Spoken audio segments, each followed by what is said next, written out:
स्कंध 11 अध्याय 31. श्री भगवंतांचे स्वधाम गमन. श्रीशुक म्हणतात, परीक्षिता, नंतर ब्रह्मदेव, शिव, पार्वती, इंद्र इत्यादी देव, प्रजापतींसह सनकादिक मुनी, पितर, सिद्ध, गंधर्व, विद्याधर, नाग, चारण, यक्ष, राक्षस, किन्नर, अप्सरा तसेच मैत्रेय इत्यादी ब्राह्मण भगवंतांचे परमधाम प्रस्थान पाहण्यासाठी अतिशय उत्सुकतेने तेथे आले. ते सर्वजण श्रीकृष्णांचा जन्म आणि लीलांचे गायन करीत होते. त्यांच्या विमानांनी सर्व आकाश भरून गेले होते. मोठ्या भक्तिभावाने ते भगवंतांवर पुष्पवर्षाव करीत होते. सर्वव्यापी भगवान श्रीकृष्ण आपल्याच विभूती स्वरूप असलेल्या पितामह ब्रह्मदेव इत्यादींना पाहून स्वतःला आत्मस्वरूपात स्थिर केले आणि सर्वव्यापी भगवान श्रीकृष्णांनी आपल्याच विभूती स्वरूप असलेल्या पितामह ब्रह्मदेव इत्यादींना पाहून स्वतःलाच आत्मस्वरूपात स्थिर केले आणि आपले कमळ नेत्र बंद करून घेतले. भगवंतांचा श्री विग्रह उपासकांच्या धारणा आणि ध्यानासाठी परम मंगलमय असा आश्रय आहे. म्हणून अग्निमय योग धारणेने तो न जळता ते आपल्या धामाला निघून गेले. त्यावेळी स्वर्गामध्ये नगारे वाजू लागले आणि आकाशातून पुष्पवर्षाव होऊ लागला. त्यांच्या पाठोपाठ पृथ्वीवरून सत्य, धर्म, धैर्य, कीर्ती आणि लक्ष्मी सुद्धा निघून गेली. जेव्हा भगवान आपल्या धामामध्ये प्रवेश करू लागले तेव्हा ब्रह्मदेव इत्यादी देव सुद्धा मनालाही न कळणाऱ्या त्यांना पाहू शकले नाहीत. या घटनेचे त्यांना अतिशय आश्चर्य वाटले. जेव्हा ढगांमधून वीज बाहेर पडते आणि लगेच आकाशात विलीन होऊन जाते, माणसांना तिचे जाणे कळत नाही, त्याचप्रमाणे श्रीकृष्णांचा आपल्या धामातील प्रवेश देव पाहू शकले नाहीत. ब्रह्मदेव, शंकर इत्यादी देव भगवंतांची ही योगमय गती पाहून अत्यंत आश्चर्यचकित झाले आणि त्यांची स्तुती करीत आपापल्या लोकी निघून गेले. परीक्षिता, एखाद्या नटाप्रमाणे भगवंतांचे मनुष्याप्रमाणे जन्म घेणे, निरनिराळ्या लीला करणे व अंतर्धान पावणे हा सर्व त्यांनी मायेने केलेला अभिनय आहे. ते स्वतःच या जगाची निर्मिती करून त्यात प्रवेश करून विहार करतात आणि त्याचा संहार करून शेवटी आपल्या महिम्यातच राहतात.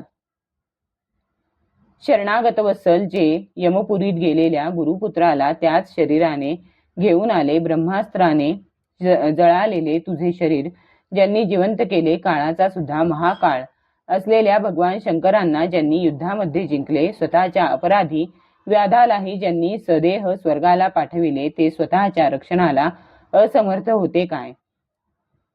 संपूर्ण जगाची उत्पत्ती, स्थिती आणि संहाराचे असाधारण कारण व सर्व शक्तींना धारण करणारे भगवान आपले शरीर शिल्लक ठेवू इच्छित नव्हते.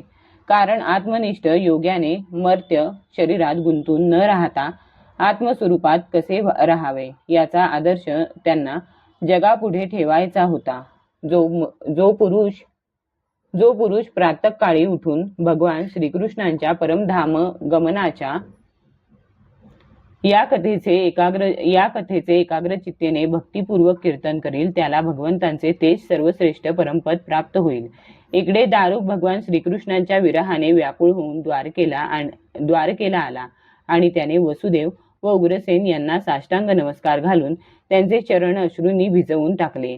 परीक्षिता, त्याने यादवांच्या विनाशाचा सर्व वृत्तांत सांगितला. तो ऐकून लोक अतिशय दुःखी झाले आणि काही शोकावेगाने मूर्छितही होऊन पडले. श्रीकृष्णांच्या वियोगाने व्याकुळ झालेले ते लोक कपाळ पडवून घेत जेथे त्यांचे बांधव निष्प्राण होऊन पडले होते तेथे तत्काळ जाऊन पोहोचले. देवकी, रोहिणी आणि वसुदेव आपले पुत्र श्रीकृष्ण व बलराम तेथे न दिसल्याने शोकावेगाने बेहोश झाले. भगवत विरहाने व्याकुळ होऊन त्यांनी तेथेच प्राण सोडले. काही स्त्रियांनी आपापल्या पतींची प्रेते ओळखून त्यांना हृदयाशी धरले आणि त्यांच्याबरोबरच त्या चितेवर चढल्या. बलरामांच्या पत्न्यांनी त्यांच्या शरीराला कवटाळून, वसुदेवांच्या पत्न्यांनी त्यांच्या शवाला घेऊन आणि भगवंतांच्या सुनांनी प्रद्युम्न इत्यादी पतींच्या देहांसह अग्नीमध्ये प्रवेश केला.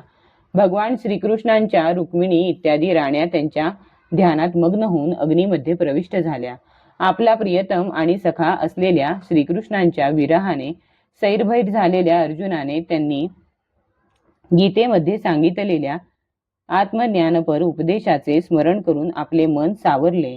अर्जुनाने वंश नष्ट झालेल्या मृत यादवांची अंत्यक्रिया विधीपूर्वक क्रमशः करविले. महाराज भगवंतांनी सोडलेली द्वारका समुद्राने त्यांचे निवासस्थान सोडून एका क्षणात सगळी बुडवून टाकली. भगवान श्रीकृष्ण तेथेच अजूनही सदैव निवास करतात. ते स्थान केवळ स्मरणाने सर्व पाप ताप नाहीसे करणारे आणि सर्व मंगलांचेही मंगल करणारे आहे. तेथे ज्या स्त्रिया, मुले, वृद्ध इत्यादी वाचले होते त्यांना घेऊन अर्जुन इंद्रप्रस्थाला आला. तेथे सर्वांची यथायोग्य व्यवस्था लावली आणि अनिरुद्धाचा पुत्र वज्रनाम याला तेथे राज्याभिषेक केला. राजन, तुझ्या आजोबांना अर्जुनाकडून यादव संहार समजला तेव्हा त्यांनी तुला राज्याभिषेक केला आणि ते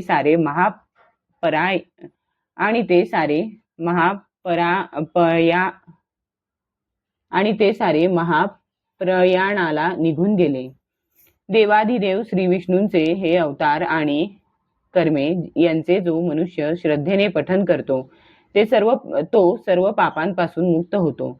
जो मनुष्य भगवान श्रीहरींचे असे सुंदर अवतार आणि अद्भुत लीला तशाच परमानंदमय बाललीला ज्या येथे व अन्य पुराणात वर्णन केलेले आहेत त्यांचे श्रवण पठन करतो तो परमहंसाचे अंतिम प्राप्तव्य असलेल्या श्रीकृष्णांची पराभक्ती प्राप्त करून घेतो. अध्याय 31 समाप्त. स्कंध 11 समाप्त. हरिओम तत्सत.